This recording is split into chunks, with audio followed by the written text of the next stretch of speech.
මේ ලෝක ජීවිතය වඩා ඵලදායී කරගන්නත් අවශ්‍ය කරන දේශනාවක් මෙහිදී සිද්ධ කරොත් හොඳයි කියලා. දේශනාවට අදාළව මම මාතෘකාවක් විදියට හිතුවේ ඊටාම මනුෂ්‍ය සම්බන්ධකම් වලදී අවධානයක් යොමු කළ යුතුම අත්‍යවශ්‍ය මාතෘකාවක්. ඒ තමයි අපට අපේ සම්බන්ධකම් වලදී ගැටුම් අවම කරගන්නේ කොහොමද කියන එක. සම්බන්ධකම් වලදී ගැටුම් අවම කරගන්නේ කොහොමද කියලා තමයි අද මේ දේශනාවේදී ඔබත් එක්ක මම ධර්මානුකූලව සාකච්ඡා කරන්නේ. ඒ කියන්නේ විවිධ දාර්ශනිකයෝ ගුරුවරු උගන්වපු දේවල් තියෙන්න පුළුවන්. නමුත් අපේ තථාගතයන් වහන්සේගේ ධර්මයට අනුව අපි බලන්න ඕනේ අපේ ජීවිතේ මේ ගැටුම් ටිකක් අඩු කරගෙන යන්නේ කොහොමද අපිට තියෙන සම්බන්ධකම් එක්ක. පරමාර්ථයක් විදියට ගත්තොත් පරමාර්ථ සත්‍යයට අදාළව ගත්තොත් කිසිම සම්බන්ධකමක් ගැටුමකින් තොරව යන්න බෑ. සම්බන්ධකමක් නම් ඒක ගැටෙනවමයි. මොකද හේතුව සම්බන්ධ වීමම කියන්නේ ඒක වෙන්වෙන්න නියමිත ගුණ ඒක ඇතුළත්නේ. සම්බන්ධ වෙලා ඉන්නවා කියන්නේ එකතු වෙලා ඉන්නවා කියන්නේ. කියන්නේ එකතු වෙච්ච හැම එකකම තිබෙන දෙයක් තමයි වෙන්වීම නැත්තම් ඉවත් වීම කියන එක. එතකොට සම්බන්ධකමක් අඛණ්ඩව පවත්වාගෙන යනකොට අපිට තිබෙන අභියෝගය තමයි ඒ සම්බන්ධකමේදී ඇතිවෙන විසංවාදයන් ගැටෙන තැන් නොගැලපෙන තැන් අවම කරගන්නේ කොහොමද කියලා. දැන් විශේෂයි ඒක ගෘහස්ත ජීවිතයක් ගෙවන අයට මේ ගැටන අවම කර ගැනීම. පැවිද්දෝ අතරට උනත් මේක වැදගත්. මොකද හේතුව පැවිද්දෝ අතරත් ගැටුම් තියෙනවානේ. පැවිද්දෝ අතරත් පැවිදි පිරිසක් වුණත් එකට ඉන්නකොට ගැටුම් තියෙනවා. බුදුරජාණන් වහන්සේගේ කාලෙත් තිබුණා. අර ഘോഷිතාරාමේ ගැටුම වැසිකිළියේ වතුර සල්පයක් භාජනයේ ඉතුරු වීම පදනම් කරගෙනනේ. ගැටුණා මාස ගාණක් ගැටුණා. හාමුදුරුවරු බෙදුනා, දායකයෝ බෙදුනා. බුදුරජාණන් වහන්සේ අවවාද දෙන්න ආවම බුදුරජාණන් වහන්සේට හාමුදුරුවරු කිව්වා ඔබ වහන්සේ පැත්තකට වෙලා ඉන්න අපි බලා ගන්නම් මේක. බුදුරජාණන් වහන්සේ අන්තිමට ඒ පිරිස අත්හැරලා පාරිලෙය වනයේටම වැඩියා. මේගොල්ලෝ හදන්න අමාරුයි කියලා. ඒ නිසා මේ ගැටුම කියන එක එකට ඉන්න කණ්ඩායමක් අතර ඇති වෙන්න පුළුවන්. දැන් අපිට මේ ගැටුමක් හරිම අසහනකාරී වෙන්නේ එහෙම ඒවා වෙන්න බෑ වගේව හිතන් හිටියොත් මුලින්ම.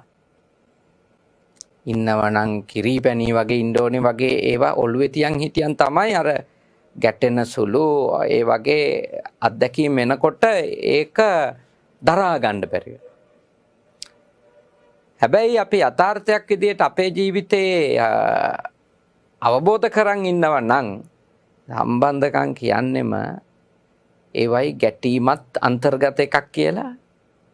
පැඳීම් කියන්නෙම රණ්ඩු වෙන්න මුලක් කියලා නේද? ඒක තේරුම් අරන් ඉන්නවා නම් ඒ වගේ ගැටුම් සහගත තත්වයන් එනකොට අර නොදැනුවත් මිනිස්සයාට වඩා සනසිල්ලකින් එයාලා මුණ දෙනවා. දැනුවත් එක්කෙනා. එහෙනම් සම්බන්ධකම් යනු ගැටුම් සහිත එකක්.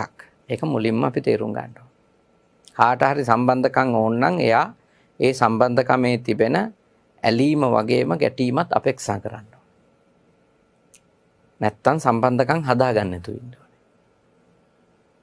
සම්බන්ධකම් හැදුනොත් රණ්ඩු තියෙන බව තේරුම් අරන් ඉන්න ඕනේ. ගැටුම් තියෙන බව තේරුම් අරන් ඉන්න ඕනේ. ඒක අවම කරගන්න වැඩ කිරීම වෙනම කතාවක්. අපි ඒක කතා කරනවා කොහොමද ඒක කරන්නේ කියලා. නමුත් ජීවිතයේ යථාර්ථය තමයි ඕනෙම සම්බන්ධකමක් ගැටෙන සුළු ලක්ෂණ වලින් යුක්තයි. මොකද මේ සම්බන්ධකම් හදාගන්න අය කියන්නේ කෙලෙස් තියන අයට. සම්බන්ධකම් හදාගන්නේ නැහනේ කිසිම ආකාරයක මෙයා මගේය, මෙයා මමය, මෙයා මගේ ආත්මයයි කියලා රහතන් වහන්සේලා. එතකොට ඔය වගේ සිතුවිලි අනිකා සම්බන්ධව ඉපදුනා නම් ඉපදිලා තියෙන්නේම මමත්වය සක්කාය දිට්ඨිය ඇතුළු සියලුම කෙලෙස් තියෙන මිනිස්සුන්ට.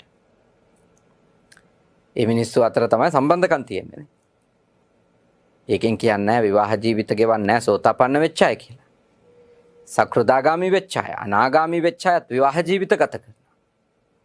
එහෙම බෑයි කියලා එකක් බුදුදහමේ නැහැ. කාමරාග තියෙනවනේ.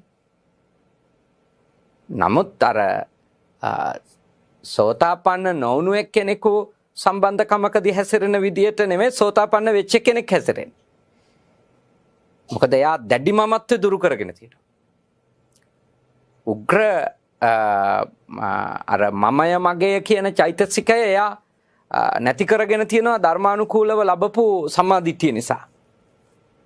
නමුත් අනික් සියලුම ප්‍රත්‍යජන ස්වභාවයේ ඉන්න අය නැත්නම් ආර්ය මාර්ගයේ පුහුණු වෙමින් ඉන්න අය සම්බන්ධකම් හදාගන්නෙම ආසින්ද. ආසින්ද තමයි සම්බන්ධකම් හදාගන්නේ.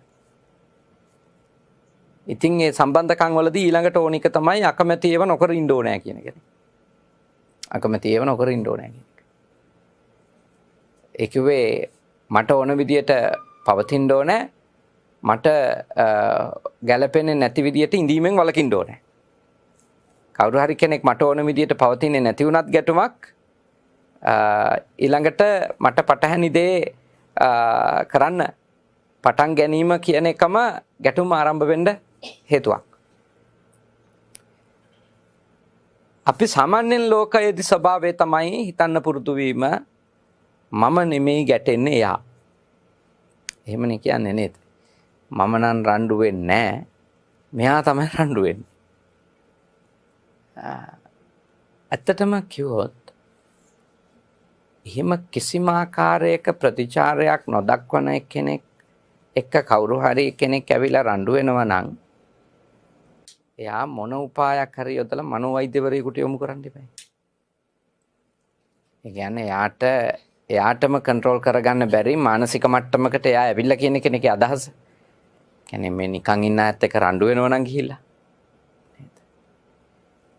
හැබැයි මම දන්නා තරමට මේ ලෝකයේ ජීවත් වෙද්දී අපි අපේ ගැටුම් වලදී අපිව සාධාරණීකරණය කරලා අනිත් පාර්ශවයට චෝදනා කරාට මොකද ඇත්තම කතාව තමයි බොහෝ වෙලාවට අපිත් එක්ක තියෙන ගැටුම් වලට අපෙත් හේතු තියෙනවා.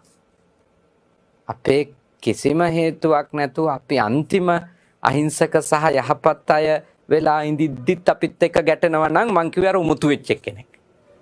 ඒගොල්ලෝ සයිකියාට්‍රික් කෙනෙකුට මේ කවුරු හරි ડોක්ටර් කෙනෙකුට එහෙම ගෙනහිලා පෙන්නන එක හොඳයි.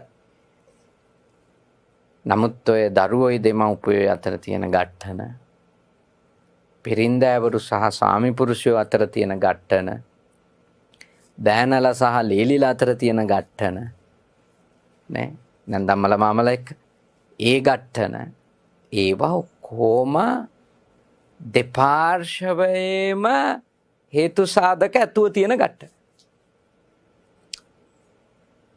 ඒ හේතු සාධක වෙනස්.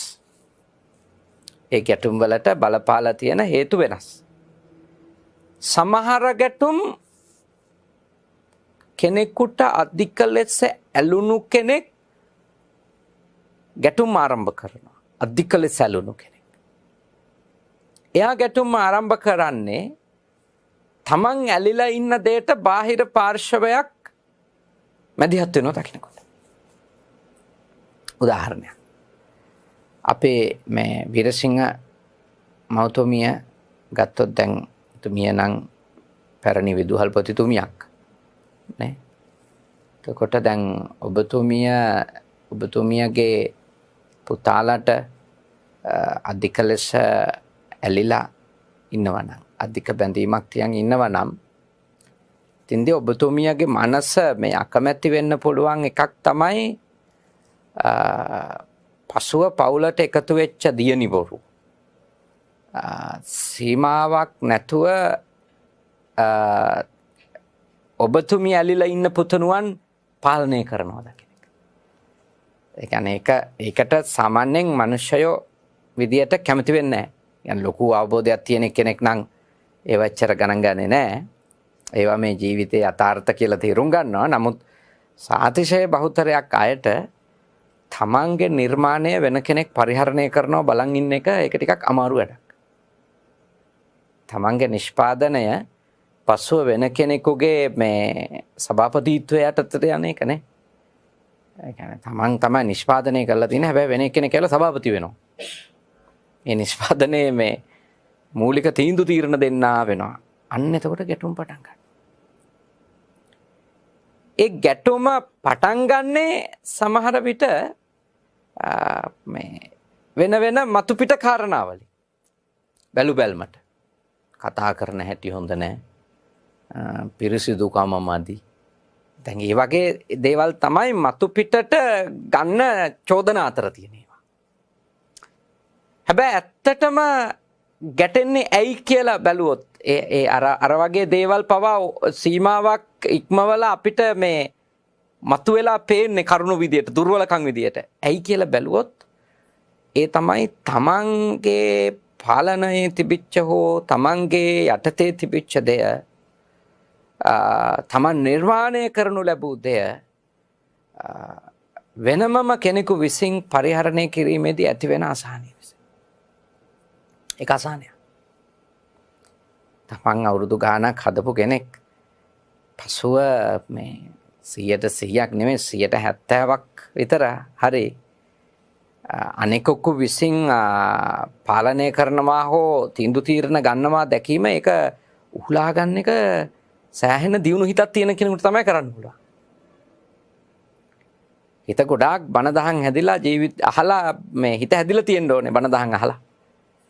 මේව තේරුම් අරගෙන තියෙන්න ඕන කිසි දෙයක් මම කරගන්න බෑයි කියලා. සදාකාලිකව කිසි දෙයක් මගේ කරගන්න බෑ කියලා එහෙම තේරුම් අරගෙන ඉන්න අයට ඕක එච්චර අර්බුදයක් නෙමෙයි. ඒත් දැන් අපේ මේ සමාජය ගත්තොතින් මේ බටහිර අයට වඩා වෙනත් යුරෝපයේ නැත්නම් ඔය සුදු ජනතාව ජීවත් වෙන මේ රටක ඉන්න අයට වඩා අපේ ඇටැච්මන්ට් වැඩිනේ. අපි ඔය බෞද්ධ අනිච්ච ඕවා කිව්වට අපි තරම් ඇලිලා මේ පදාගෙන නේද? හරිම මේ දරුණු ගැහිලානේ අපි ඉන්නේ.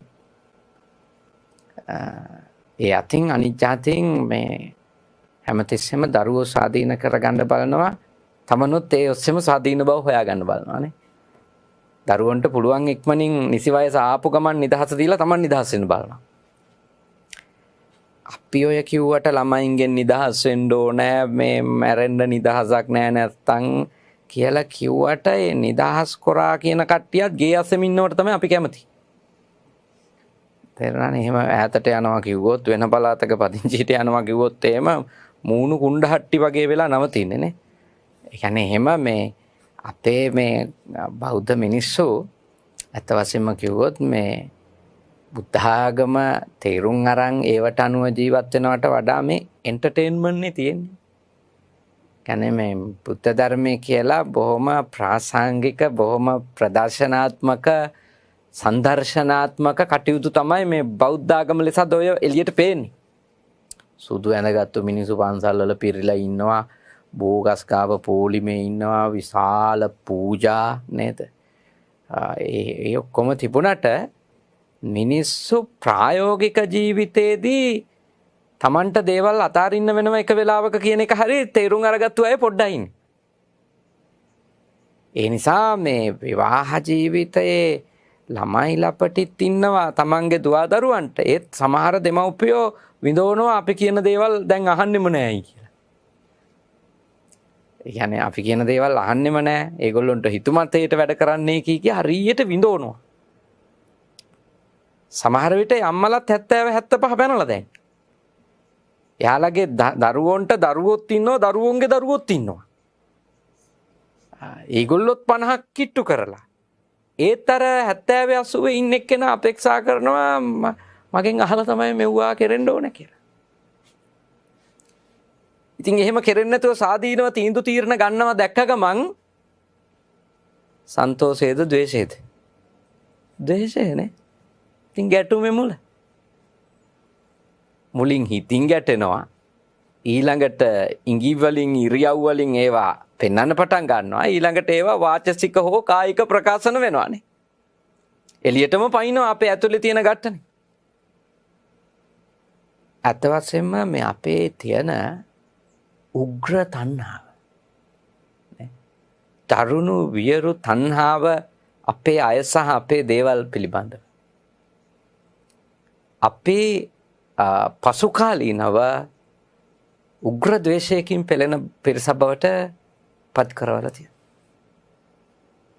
කියන්නේ දැඩි තණ්හාවෙන්, දැඩි ආසාවල් වලින්, දැඩි සෙනෙහංගෙන්, උග්‍ර ප්‍රේමයෙන් වෙලෙන කට්ටිය පසුව දැඩි ලෙස වෛරීව, ද්වේෂසාගතව, ක්‍රෝධය මුල් කරගත්තු මනස් වලින් යුක්තව කටයුතු කරනවා අපට බෞද්ධ සමාජය තුළ දකින්නට පුළුවන් ඕනතරම් දකින්නට පුළුවන්. ඔබ ඒ අය අතර නැත්තම් ඔබ වාසනාවන්තයි. අනේ අපි නම් ඒ තත්ත්වයට වැටිලා නැහැ, ඒක ලොකු දෙයක් කියලා. නමුත් සාතිශය බහුතරයක් මිනිස්සු තාම ඉන්නේ එතන. හේතුව තමයි දැඩි ලෙස ඇලෙනවා, ඒ නිසාම දැඩි ලෙස ගැටෙනවා.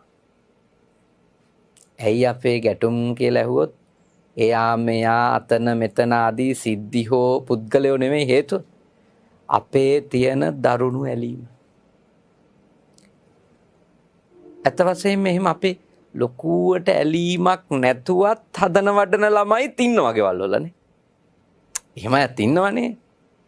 ඒක කෙලින්මත් කියනවා, භාවිතාවේදීත් පේනවානේ. එයා ගැන නම් මගේ කිසිම බලාපොරොත්තුවක් නැත කියලා මේ අවුරුදු 7-8 ඉඳලා ලේබල් කරපු පොඩි උනුත් ඉන්නවා. ඊගොල්ලෝ කොයි ආකාරයකට පසුව ක්‍රියාත්මක වෙනවා දැක්කත් එහෙමට ගැටුම් නෑ. මොකද හේතුව ඒගොල්ලෝ ගැන పూర్ව නිගමනවල පෙර සිටම ඉඳලා තියෙනවා. එහෙම ඉඳලා තියෙනවා. හැබැයි ඔය සමහරු හදනකොට මුල ඉඳලම කියනවා මට හිටියොත් ඉන්නේ මෙන්න මෙච්චරයි කිය නේද? අනිත් ඔක්කොම පිටු පාන්න පුළුවන්, මෙයා නෑ කිය අල්ල ගන්න අය ඉන්නවා. මතක තියාගන්න පසු කාලීනව වැඩිපුරම අඬන්නේ ආ හින්දා. වැඩිපුරම විඳවන්නේ ආ හින්දා. පිස්සු හැදෙන සමහරුන්ට ඒ දරුණු අල්ලාගත්තු එක්කෙනා හින්දා හොඳටම ඔළුව නරක් වෙලා යනවා. මොකද හේතුව දැඩි බන්ධනය නම් උග්‍ර ගැටුමින් තමයි කෙලවර වෙන්නේ. අර පැරණි මිනිස්සු කීමටත් කියනවනේ නේද? මේ වැඩි ආදරේ, වැඩි සෙනෙහි දබරට කියලා නේද? ඒවා ඒ නිකන් කතා නෙමෙයි. කියන්නේ අපි අපේ ප්‍රශ්නේ දබර වීම නම් නේ. අපේ ප්‍රශ්නේ ගැටෙන එක නම් අනිත් අයයි අපි අතර. ඉතින් ඇත්තටම ඒකෙදි අපි වටහා ගන්න ඕනි දේ තමයි ඒ අපේ සෙනෙහිම තමයි. අපි යාට තියෙන දරුණු ඇලීමම තමයි. ඉතින් කෙනෙකුට එන ප්‍රශ්නේ තමයි ඉතින් පුතාට ඇලුනා නම් පුතාට ඇලුණු විදියට ඉන්නේ නැතුව මාත් එක්ක මොකටද මරා ගන්නෙ කියලා. ඒ කියන්නේ ලේලිලට එන්න පුළුවන් එකක් නේ. ඊළඟට ඕකම එන්න පුළුවන් මේ අනිත් පාර්ශවයටත් නේ. නන්දම්මලටත් එන්න පුළුවන්. එයා ස්වාමි පුරුෂයාට ඇලිච්ච එක වෙනම කතාවක්. මං එයාගේ අම්මා ඉතින් මෙයා මාත් එක්ක මොකටද ගැටෙන්නේ? දැන් තියෙන්නේ ඇලුනම බෙදා ගන්න කැමති නැහැ. ඇලුනම තියෙන ප්‍රශ්නේ තමයි බෙදා ගන්න කැමති නැහැ.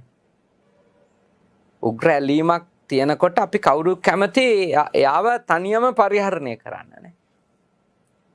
තනියම පරිහරණය කරන්න. උග්‍ර ආසාවක් ඇති වෙච්ච මේ ටොෆි එකක්වත් බෙදා ගන්න කැමති නැහැ නේ. ඒක බෙදන්න නැතුව ආස අඩු වේවින් බෙදන එක සාමාන්‍ය ක්‍රමය නේද? ඒ කියන්නේ Tamanට ඕනේව ටික දඩි පිටි ගාලා හංගගෙන සාමාන්‍ය ටොෆි චොකලට් බෙදද්දී උනත් මිනිස්සු බෙදන්නේ මේ Taman එච්චර කැමති නැති ඒවා. කැමති නැති ඒවා තමයි මිනිස්සු ගොඩාක් එම් බෙදා හදාගන්නේ. Tamanට ආසේව බෙදා හදාගන්න එහෙම කැමති නැහැ මිනිස්සු.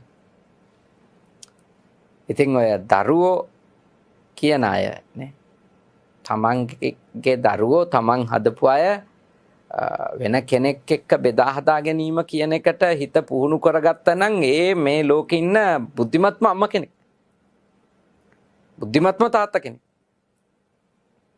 ඒකට හිත හදාගෙනilla ඉතාම දුෂ්කර කාරණයක්. ඊළඟට තමන්ගේ ස්වාමි පුරුෂයා තමන්ගේ බිරිඳ එයාගේ අම්මා තාත්තා එක්ක ගනුදෙනු කරන්න යන වෙලාවේදී තමන් බැඳිච්ච එක්කෙනා වෙන එක්කෙනෙක් එක්කත් ආදරේ බෙදා හදා ගන්නවා දකින්න එක ඒකටත් ගැටෙනවා. ඒ අර සමහර පිරිමි ඉන්නවා තමන්ගේ බිරිඳ දෙමව්පියන්ට ලැබි වෙනවට ඔවුන්ගේ හොඳ කියනවට ඔවුන්ට ප්‍රශංසා කරනවට මේ හරියට අකමැති නේද සලකනවට අකමැති පිරිමි අය ඉන්නවා. ඒකෙදි අපිට හිතෙන්නේ මේ මොන දුෂ්ට වැඩක්ද කියලා. හැබැයි ඇත්තම කාරණේ තමයි අර තමන් සීමාව ඉක්මවලා කෙනෙකුට ඇලුනට පස්සේ වෙන දේ තමයි එයා එයාගේ අම්මා තාත්තවත් පරිහරණය කරනවට කැමති වෙන්නේ නැහැ. තමන්ගේ ඕන දෙයක් තමන්ගේ බිරිඳ වෙනුවෙන් වියදම් කරන කට්ටිය ඉන්නවා. හැබැයි තමන්ගේ දේවල් වලින් එක රුපියල් 1000ක දෙයක් බිරිඳ අම්මට හෝ නෑදෑයින්ට දෙනවා දැක්කොත් මරා ගන්න යන කට්ටියත් ඉන්නවා. ඒ කියන්නේ අර තමන් ඇලිච්ච එක්කෙනා කිසිම ආකාරයකින් වෙන කෙනෙකු සමග ඇලෙනවට කැමති නැහැ. ඒක තමයි ඇලීමේ තියෙන ආදීනවේ ඕක. ආස්වාදේ තමයි යා සන්තෝෂයෙන් ඉන්න එක. ආදීනවේ තමයි එයා ඇලිලා ඉන්න ඕනේ තමන් එක්ක විතරයි කියලා හිතන එක. ඒකම අර ආස්වාදයත් එක්ක එන මහා ගින්දර ප්‍රශ්නයක්නේ. පිච්චෙන දැවෙන ප්‍රශ්නයක් ඒක.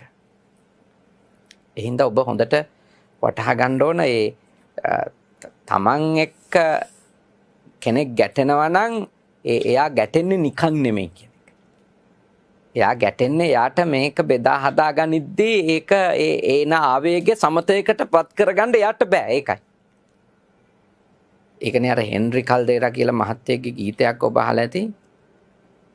ඔහු දෙනෙත් අන්ධ ගායකතුමෙක් නේද හිටපු. එයා මිය ගිහිලා මං හිතන්නේ. එයා කියනවා තවත් සඳක් ගෙට පායා එනදා අඬන්න එපා අම්මේ කියලා නේද. එයා ඒ ගීතේ කියන විදිහට විවාහ වෙන දවසේ අම්මා අඬනවා. එයා පුතා විදිහට කියනවා තවත් සඳක් ගෙට පායා එනදා අඬන්න එපා අම්මේ කියලා. දැන් එතකොට එයා ඒක ඇතුලේ නොකිය කියනවා අපේ ගෙදර මෙච්චර කාලයක් එක හඳයි තිබුණේ. ඒ අම්මා දැන් ගෙට තව හඳක් පායන්න හදන්නේ. ඒ තමයි මම එකරන් එන බිරිඳ. අම්මට කියනවා අඬන්න එපා. ඒ කියන්නේ ඊර්ෂ්‍යාව හදාගන්න එපා කියලා කියනවා. මොකද ඕනම අම්මා කෙනෙක් කැමති ඕනම තාත්තා කෙනෙක් කැමති දුව හෝ පුතා තමන්ම එකම එක්කෙනා කරගෙන ජීවත් වෙනවා. ඒක තමයි මනුස්ස ස්වභාවය. එතකොට පුතත් එක්ක රණ්ඩු වෙන්නේ නැහැ ගොඩක් වෙලාවට ඒකට. පුතා ගිහිල්ලා බිරිඳට ඇලුනා කියලානේ. රණ්ඩු වෙන්නේ නැහැ. දූ ගිහිල්ලා බෑනට ඇලුනයි කියලා රණ්ඩු වෙන්නෙත් නැහැ. රණ්ඩු වෙන්නේ මේ බෑන හෝ ලේලි එක්ක. මේ අපේ බෝධිසත්වයෙක්ගේ හදාගත්තු ළමයා කෑවා කියලානේ. ඇවිල්ලා මාස කීපයක් ගියේ නැහැ වෙනස් කරා. කොච්චර හොඳ ගති තිබුණාද ওই ළමයාට.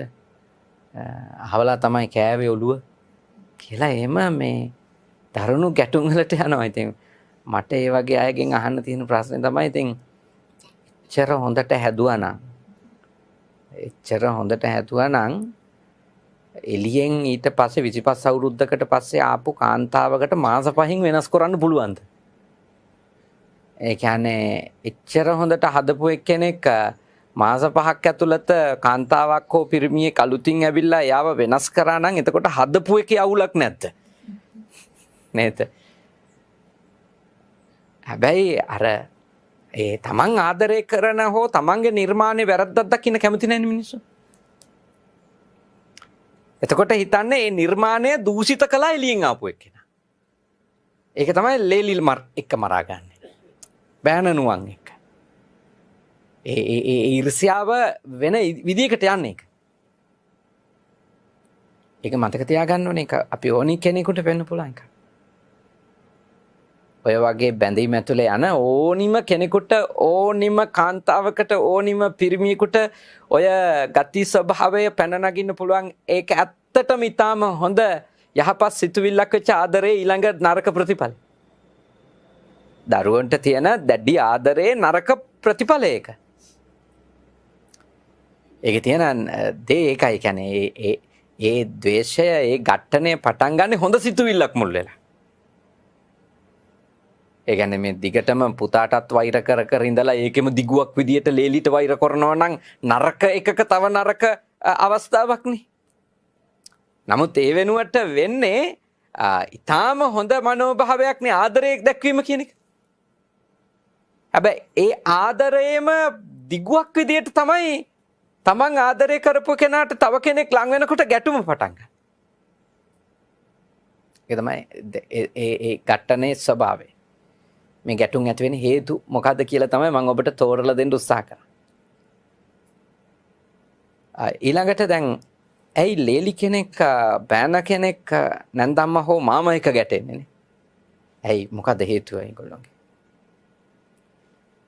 ඒගොල්ලෝ හැමතිස්සෙම හිතනවා ඒගොල්ලෝ 25 අවුරුද්දකට පස්සේ හෝ 30 අවුරුද්දකට පස්සේ නැත්නම් 18 අවුරුද්දකට පස්සේ යටත් පිරිසෙයි මේ මිනිස්සෙකුගේ ජීවිතයට ලං වුණාට පස්සේ එයාට ඊළඟට අවශ්‍යතාවයක් එනවා ඒකේ පූර්ණ බලය Taman සන්තක කර ගැනීම.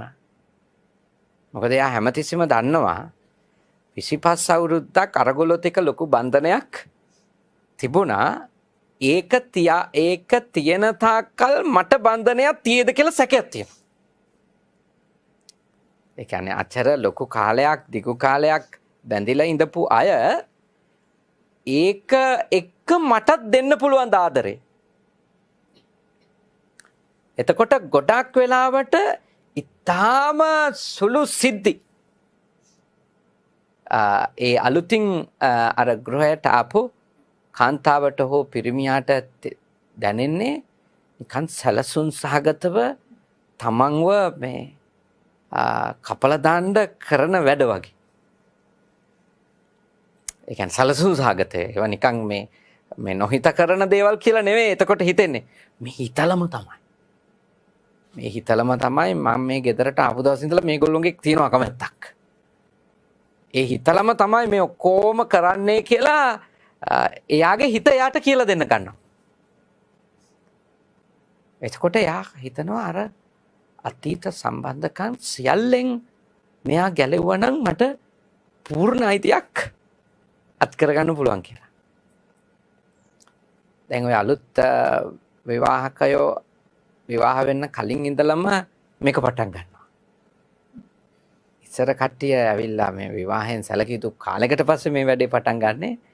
දැන් කට්ටිය ටිකක් ඊටත් වඩා මේ දරුණු අය ඒගොල්ලෝ මේ විවාහ වෙන කලින් ඉඳලම නීතිය දානවා අපි දෙන්න විතරයි අරයා මෙයා නෑ මෙතනින් එහාට කියලා. ඉතින් අර දැඩි ලෙස කාන්තාවට හෝ පිරිමියාට ලොල් වෙච්ච එක්කෙනෙක් නම් ඒ සියල්ලට හා කියන. ඒ වෙලාවේ එයා දන්නෙත් නෑ ඒක කරන්න පුළුවන් එකක්ද බැරි එකක්ද කියලා. හා කියන. පස්සේ අර පැරණි සම්බන්ධකම් නැතුව අලුතින් තෝරාගත්තු තෝරා ගැනීම එක්ක ජීවත් වීමේ තියෙන දුෂ්කරතාවය අර හා කියපු මනුස්සයට එනවා ජීවිතේ. ඒගොල්ලෝ ගොඩාක් ඊට පස්සේ ගෙවන හැම තප්පරයක්ම පීඩාවෙන් ගෙවන්නේ. ගෙවන හැම තප්පරයක්ම පීඩාවෙන් ගෙවන්නේ. මොකද හේතුව හැම තිස්සෙම පරීක්ෂා කරන අය ඉන්නවා. අම්මලා එක්ක නෑදෑයෝ එක්ක සහෝදර සහෝදරියෝ එක්ක තාමත් තියේද ලොකු බැඳීම්. හොරෙන් ගනුදෙනු කරනවා. උදෙත් කෝල් කරලා හවසත් කෝල් කරලාද මොනවද ඔච්චර කියවන්න තියෙන්නේ.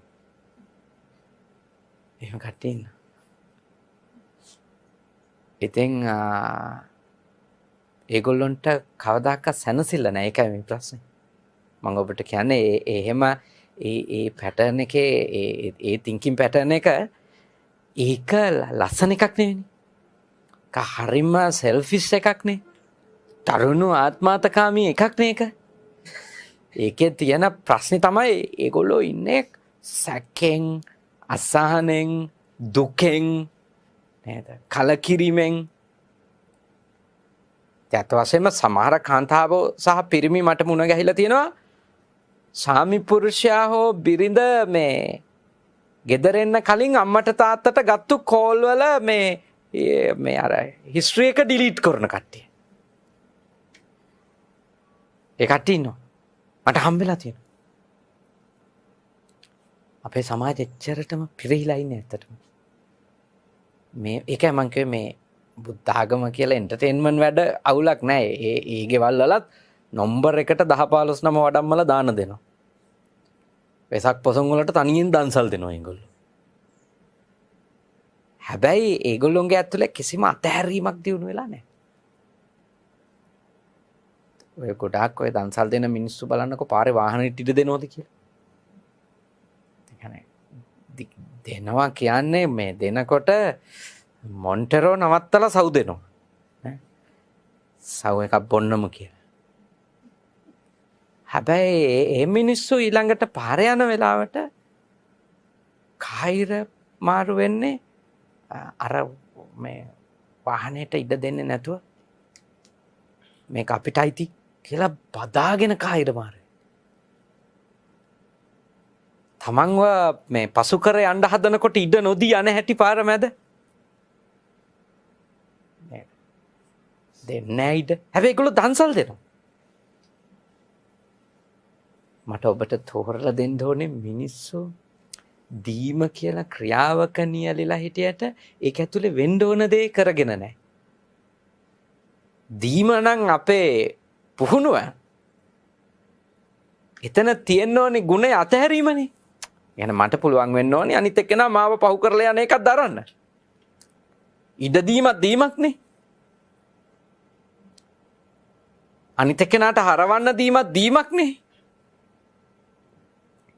ඒකට මම මගේ හිත පාලනය කරන් ඉඳීම කියන්නේ මගේ තණ්හාව මම ඉක්මනට යන්න ඕනි මම මුලින් ඉන්න ඕනි කියන තණ්හාව යටපත් කිරිල්ලක් නේ. එහෙනම් අපේ බුද්ධ ධර්මය අපේ ඇතුලේ තව ටිකක් දියුණු කරගන්න එක ගැටුම් අවම කරගන්න අවශ්‍යයි. මොකද අපි මේ ඔක්කොම රණ්ඩු තියෙන්නේ බදන් ඉන්නකොට. දරුණු ලෙස බදාගෙන ඇලීගෙන ඉන්නකොට වහල් වෙලා රණ්ඩු වල ඉවරයක් නැහැ. ගැටුම් වල ඉවරයක්. දැන් හොඳයි. ඔය ඉස්සර මේ අපේ මේ වගේ ගම්වලනේ මතුගම අගලවත්ත දැන් අපේ ගම් මාවරල මාතර ඔය පැති ගම්වල මිනිස්සු සමහරු මන් දැකලා තියෙනවා තමන්ගේ වත්තෙන් වැටිච්ච මේ කොළපු මටුළු කෑල්ලක්වත් අරන් යනවා දැක්කොත් මරා ගන්න යන කට්ටියක් දැකලා තියෙනවා. මං ඒවා දැකලා තියෙන මිනිස්සුන්ගේ ගති දර කෑල්ලක් නිකන් වැටිච්ච දර කෑල්ලක් අහුලනකොට ඒකට වත්ත වටේ කැරකි ඉන්න කට්ටිය ඉන්නවා ඒ වැටෙන සැනින් අහුල ගන්න කියලා. ඒ කියන්නේ ඒගොල්ලෝ විශාල බයක සහ අසහනයක ඉන්න වෙන කෙනෙක් අහුල ගනී කියලා එක. ඒ කියන්නේ දරුණු ඇලීම් නේ. ඒගොල්ලන්ට කොහෙවත් ගිහිලා ඉඳලා එන්නත් අමාරුයි. කොහෙවත් යන්න අමාරුයි. මේ කවුරු හරි පිටරට ඉන්න කට්ටියක් ඉන්නවද මේ බනට අදාළ? ඉන්නවනේ. කවුද? ඔයගොල්ලෝ? ආයෙකනේ. දැන් ඔයගොල්ලන්ට පේනවා ඒ රටවල් වල මිනිස්සු දවස් ගණන් මේ ගෙවල් හරේ ඉන්න මේ තමන්ගේ නවාතැන වහලා දාලා සංචාරකයෝ විදිහට ඒගොල්ලෝ ඇවිදිනවානේ. දැන් අපේ ගත්තොත් අපේ රටේ ආයත මේ බෞද්ධ අපිට කොච්චර අමාරුද අඩුම දවස් 4ක් ගේ වහලා දාලා කොහේ හරි ගිහිල්ලා නිදහස් ඉඳලා එන්න. ගියපු වෙලේ ඉඳලා කල්පනා කරන්නේ වැට කඩලද දන්නේ පොල් අහුලලද දන්නේ මේ ගස් ලැබු ගෙඩිය ඉදිලා තිබුණේ ඒක කුරුල්ලෝ කාලාද දන්නේ. දැන් ඔන්න ඔය වගේ තාම තුට්ටු දෙකේ දේවල් හින්දා අර ගියපු ගමන ඉවර කර ගන්නවා අපි. හරි ගස් ලැබු ගෙඩිය මොකද රුපියල් 150ක් වේ නේද ඒක. ඒක වගේද අපි කොහේ හරි ගිහිල්ලා සනසිල්ල දවස් දෙකක් ඉන්න එක. හැබැයි අර ගස් ලැබු ගෙඩියම පේනවා ඔළුවේ. ඒකම පේන එක කුරුල්ලෝ කෑවත් දන්නේ නැහැ. ඕක මම පොඩි කාලේ ඉඳලා පරිස්සම් කරගෙන ආවේ. ඒ වගේ මනෝව්‍යාධි හදාගත්තොත් ඉතින් අපිට කිසි තැනක සතුට නැහැ. අසතුටෙන් අසහනෙන් මූණු එල්ලගෙන යන්නේ කොයි පැයේද කියලා ගණන් හදනේ. හරි විඳවන ජීවිත අපි ගත කරනවා. ඒක මේ බටහිර මිනිසා අපිට වැඩිය ගොඩක් ඉස්සරහට ඇවිල්ලා තියෙනවා ඇත්ත වශයෙන්ම මේ එහෙම දේවල් අතෑරලා දාලා නේද? ලැබෙන තැනක ජීවත් වීම, ලැබෙන දෙයක් කෑම, ඒ කාරණා වලින් ඒගොල්ලෝ හරිම දියුණු වෙලා තියෙනවා. අපි මෙච්චර බණ ඇහුවත් අපිට අර අතෑර ගන්න බැරි හින්දා අපේ රණ්ඩු වැඩි. ඔය දැන් ඕගොල්ලෝ ජීවත් වෙන රට ගත්තොත් ඕස්ට්‍රේලියාව ගත්තොත් ජාතීන් කීයක් නම් ඉන්නවද? ඒත් කුලල් කන්නේ. දැන් මේකේ පහක් ඇති. හැම තිස්සෙම ඉන්නේ හොට් ටෙම්පරේචර් එකේ මේ. කොයි වෙලේ පන්සල් වලට ගහයිද, පල්ලි වලට ගහයිද, කෝවිල් වලට ගහයිද, හාමුදුරුවෝයි පූජකයයි ගහගනීද? ඉතාලම රත්තුණු මනස කෙනෙක් කොච්චර හරි අපේ රට තියෙන්නේ. අපේ රට එහෙම තැනක තියෙන්නේ. අපිට හැමතිස්සෙම එහෙම එකක් තියෙනවානේ. ගෙදර බලන්න ගෙවල් වල ළමයි දෙන්න හරි තියලා යන්න බයයිනේ. ගහගෙනත් දන්නේ එනකොට. ඔළුව පල්ලත් දන්නේ නැහැ. දතක් කඩලද දන්නේ නැහැ. ඒ කියන්නේ මේ අපේ රටේ තියෙනවා එහෙම කරුම මොකද්දෝ ගතියක්. මේ රට හරි හොඳ රට. ඉතින් ඇත්ත වශයෙන්ම අපේ මව් රට අපිට ඉතින් මේ ඊට එහා එකක් ලෝකේ නැහැ. ඒ අපේ රටින්දනේ අපිට එහෙම දැනෙන්නේ. නමුත් මෙහි ඉන්න වැසියන්ගේ ගති ස්වභාවයක් නේ. ආගමික වේවා ආගමික නොවන වේවා ඒ හැම ශේස්ත්‍රයකම ඉන්න අය හැම තිස්සෙම ඉන්නේ යවට වගේ රත් වෙලා. කුලල් කණ්ඩ ඔන්න මෙන්නනේ. ඔන්න මෙන්න ඉන්නේ. චුට්ටක් ඇත්නම් ඇති. නරක වචන කියාගෙන ඉතින් එහෙම ලෝකේ අනිත් මිනිස්සු අතරත් ඒවා දකිනවා අපි. ඒ වුණාට මේ වගේ බැඳගෙන නේද? ගැට ගහගෙන කුලල් කන ගතියක් මට තේරෙන්නේ අපි වගේ සමාජවල තමයි තියෙන්නේ. දැන් මේවා කියලා දෙන්නේ මේ රට පහත් කරන්න නෙමෙයි. දැන් මේවා කිව්වා සමහරවිට අන්න ඒ බද්දියාරු සිංහල ජාතියට බයිනවා. මේ වගේ උදාර ජාතිය ලෝකේ තව ඉන්නවද? නෑ. ඉතින් එහෙම කියන්න පුළුවන් මේ වගේ උදාර ජාතියක් කොහෙවත් නැහැයි කියලා ලෝකේ කිසිම ජාතියක් දැකපු නැති අයට. මම ඉතින් ලෝකේ තව ජාතීන් දැකලා තිනවා. හරි උදාර මිනිස්සු ඉන්නවා ඒවයිත්. මෙහෙත් හොඳ මිනිස්සු ඉන්නවා ඒවයිත් හොඳ මිනිස්සු ඉන්නවා. ඒවයිත් නරක මිනිස්සු ඉන්නවා මේවයිත් නරක මිනිස්සු ඉන්නවා. නැතුව මෙහි নিরপেক্ষ හොඳ ජාතියක් නැහැ කොහෙවත්. මේ රටේ කොයි කොනකවත් මට එහෙම নিরপেক্ষව හොඳ අය නැහැ හොයාගන්න. සාපේක්ෂව හොඳ මිනිස්සු ඉන්නවා. එක කාරණාවල නේ. එක කාරණාවල සාපේක්ෂ යහපත් මිනිස්සු අපිට ලෝකේ පුරා ඕන රටකදී දකින්න පුළුවන්. හැබැයි අපේ ගැටන වැඩිම අපේ බැඳීම් වැඩි හින්දා.